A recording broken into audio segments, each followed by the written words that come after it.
पंतप्रधान किती वाजता उतरणार आहेत आणि विमानतळाचा पूर्ण एरिया किती आहे, पूर्ण टोटल खर्च किती आहे? मला या सांगायला आनंद होत आहे की महामुंबईच्या दुसरा airport Navi Mumbai international airport याच्या उद्घाटन 8 ऑक्टोबरला होणार. माननीय पंतप्रधान मोदयांच्या हस्ते होणार आहे. माननीय पंतप्रधान नवी मुंबई इंटरनॅशनल एअरपोर्टला 2:40 दुपारी उतरणारच आहे. त्याबरोबर टर्मिनल बिल्डिंगची पाहणी करतील आणि त्याच्यानंतर ते पब्लिक मीटिंगला ऍड्रेस करतील.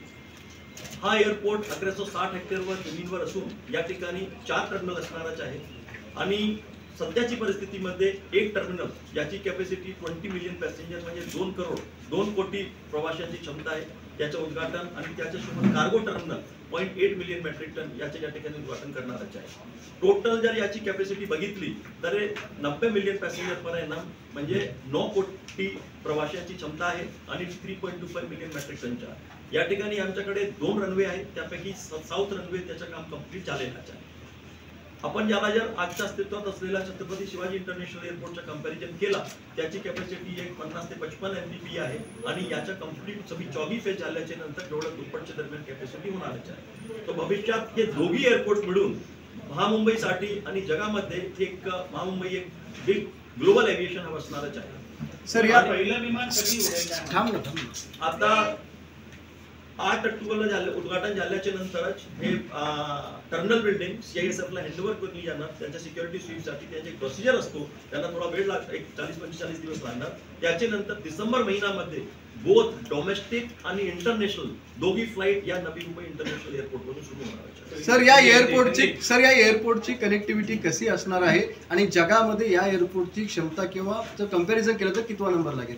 आता या एअरपोर्टच्या ज्या जगामध्ये कुठल्याही मोठ्या शहरासोबत कंपेरिझन केला तो आपला हे एअरपोर्ट लंडनचा जो मेजर एअरपोर्ट हिथ्रो एअरपोर्ट आहे त्याच्या कंपॅरिझन आहे, त्याचं कंपेरेबल आहे. त्याच्याही सुद्धा आपण जो एरिया आहे ते 1227 हेक्टर आहे, आमच्या 1160 हेक्टर आहे. त्यांच्याकडे 2 रनवे आहे, आमच्याकडे 2 रनवे आहे. त्यांचे 5 टर्मिनल, आमचे 4 टर्मिनल. त्यांच्या आतापर्यंत जो 85 मिलियन पॅसेंजरची क्षमता ऍडजस्ट झालेली आहे आणि आमच्याकडे जो 90 मिलियन पॅसेंजर पर्यंत होणारच आहे. तो म्हणजे आपला मुंबई महामुंबई महाराष्ट्र आणि नाव नक्की हा जगाचे एव्हिएशन हबमध्ये जगाच्या नकाशावर मोठ्या प्रमाणावर येणारच आहे. आणि खर्चाचा जो बघितला आतापर्यंत जवळजवळ 19,647 कोटीच्या एकूण या पहिल्या टप्प्याचा खर्च आहे. 4 टर्मिनल पूर्ण कंप्लीट झाल्याच्या नंतर 1 लाख कोटी पर्यंत खर्च होईल असं सारखं या ठिकाणी परिस्थिती. सर कनेक्टिव्हिटी कशी असेल? या ठिकाणी कनेक्टिव्हिटी बद्दल म्हटला तो जसं आपण आता मुंबई आणि नवी मुंबई दोघी आता अटल सेतूमध्ये फार जवळ आलेले आहे, फक्त 20 मिनिटाचं अंतर राहिलेलं आहे. अटल सेतूला जोडून या ठिकाणी आपण उल्वे कोस्टल रोडचे काम या ठिकाणी सुरू करतो. म्हणजे चिर्ले जंक्शनच्या अगोदर उल्वे जंक्शन आहे. उल्वे जंक्शन जर लेफ्ट घेतला हा पूर्ण एलिव्हेटेड 7.5 किलोमीटरचा रोड असणार आहे. उल्वे पासून तुम्ही 6 मिनिटांमध्ये पोहोचू शकेल. हे मार्च एप्रिल पर्यंत या ठिकाणी पूर्ण होती. तोपर्यंत आपण आंब्रा मार्गला जाऊन आंब्रा मार्गला एक डायरेक्ट कनेक्टिव्हिटी या ठिकाणी नॅशनल हायवेने ऑलरेडी केलेली आहे. त्या ठिकाणी हाफ किलोमीटरचं काम केलेलं आहे, ते कम्प्लीट झालेलं आहे. तसेच त्याच्यासोबत ईस्टर्न कनेक्टिव्हिटीसाठी या ठिकाणी कळंबोडीवरून येणारा ट्रॅफिक आणि एक्सप्रेसवे वरून येणाऱ्या ट्रॅफिकसाठी फुल क्लोवर लीगचं काम या ठिकाणी चालू आहे. तेही सुद्धा मार्च एप्रिल पर्यंत पूर्ण होईल. त्यामुळे आपल्या एअरपोर्टला ईस्टर्न आणि वेस्टर्न 2 ठिकाणी टूर एंट्री असणार असून एंट्री असणारच आहे. त्याच्यासोबत आपण ठाणे आणि NMI एलिव्हेटेड कॉरिडोरच्या 26 किलोमीटरचं काम होतं 1,300 कोटीचं, तेही नुकतीच राज्य शासनाने मंजुरी दिली. त्याच्यात लवकरच आम्ही हाती घेतो. त्याच्यासोबत दोघी एअरपोर्टला जोडणारी 32 किलोमीटरची मेट्रो लाईन यामध्ये 19 स्टेशन असणारच आहे. त्याच्याही प्रपोजल केंद्र सरकारला पाठवलेला अंतिम टप्प्यात आहे. 2018 कॅबिनेट पर्यंत जाईल आणि हा जो लाईन असणार ज्याला गोल्ड लाईन म्हणतो ते अस्तित्वात असलेली लाईन 2B आहे, लाईन 7A आहे, लाईन 3 आहे, लाईन 4 आहे, लाईन 12 आहे. आमची मेट्रोची लाईन 1 आहे, याला जोडली जाणारच आहे. त्यामुळे हा फक्त मुंबईला नव्हे तरी MMR रिजनला आणि पुण्यालाही सुद्धा एक चांगल्या रीतीने एअरपोर्ट कॅटर करणार असून हा म्हणजे एक गेम चेंजर आपण MMR रिजनसाठी होणार असून एक मोठ्या प्रमाणावर या ठिकाणी डेव्हलपमेंटची आपल्याला मुभा आहे. सर वॉटर टॅक्सी कनेक्टिव्हिटी कशी आहे? या ठिकाणी या देशामध्ये पहिला असा एअरपोर्ट असेल त्या ठिकाणी वॉटर टॅक्सीची सुविधा असणारच आहे. आपण तारघर येथे आपण जेटीचं काम आपण हाती घेणारच आहोत पुढच्या फेजमध्ये आणि इथून वॉटर टॅक्सीची सुविधा असून डायरेक्ट गेटवे पर्यंत असो किंवा मांडवा पर्यंत असो त्या ठिकाणी आपलं DPRचं काम आहे.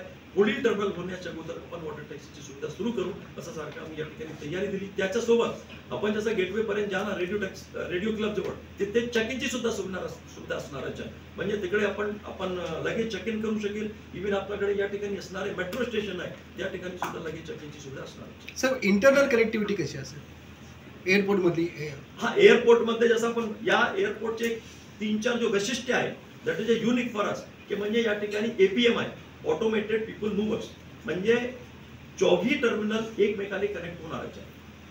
आपण जर T1 टर्मिनलला आले आणि आपली फ्लाईट T4 ला आहे तरी सुद्धा तुम्ही T1 ला चेक करू शकेल.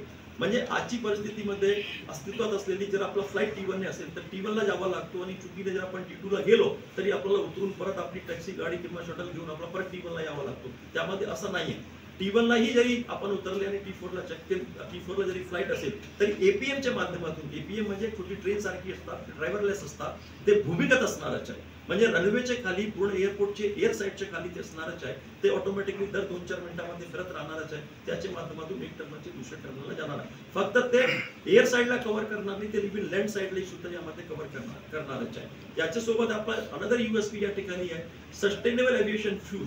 म्हणजे आपण एक ग्रीन एअरपोर्टचे आणि एन्व्हायरमेंट फ्रेंडली यामध्ये सस्टेनेबल एव्हिएशन फ्यूल असतो जो की वेस्टने तयार केला जातो, त्याचाही सुद्धा आपण स्टोरेज फॅसिलिटी यामध्ये केलेली आहे. त्याच्यासोबत 47 मेगावॉटचा सोलर पॉवर या ठिकाणी जनरेट होणारच आहे आणि पूर्णपणे आतील मुवमेंटसाठी या ठिकाणी ईव्ही बसेसची सुविधा आहे. दे धडक बेधडक वृत्त देणाऱ्या आपल्या शिवसत्ता टाइम्स न्यूज चॅनलला लाल बटन दाबून सबस्क्राईब करा आणि बेल आयकॉनला क्लिक करायला विसरू नका.